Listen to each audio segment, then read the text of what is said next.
بسم اللہ الرحمن الرحیم۔ سوال: نماز سے پہلے کیا چیز ضروری ہے؟ جواب: وضو، کیونکہ وضو کے بغیر نماز نہیں ہوتی۔ سوال: اگر کھانے میں مکھی گر جائے تو کیا کرنا چاہیے؟ جواب: حدیث میں آتا ہے کہ مکھی کو ڈبو کر نکال دو، کیونکہ ایک پار پر بیماری اور دوسرے پار پر شفا ہوتی ہے۔ سوال: کھانا کھانے سے پہلے کیا پڑھنا چاہیے؟ جواب: بسم اللہ۔ سوال: سب سے مکمل سلام کون سا ہے؟ جواب: السلام علیکم ورحمۃ اللہ وبرکاتہ۔ سوال: کیا چیز پڑھنے سے تندرستی دور ہو جاتی ہے؟ جواب: سورۃ الواقعہ۔ سوال: اگر کوئی چھینک مارے تو چھینکنے والا کیا کہے؟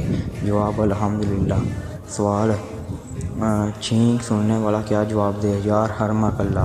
سوال: اسلام میں سب سے آسان صدقہ کیا ہے؟ مسکراہٹ۔ سوال: مسلمان بھائی سے ملاقات پر کیا کرنا چاہیے؟ جواب: سلام اور مصافحہ کرنا چاہیے۔ سوال: گھر میں داخل ہوتے وقت کیا پڑھنا چاہیے؟ جواب: بسم اللہ کہنا چاہیے اور سلام کرنا چاہیے۔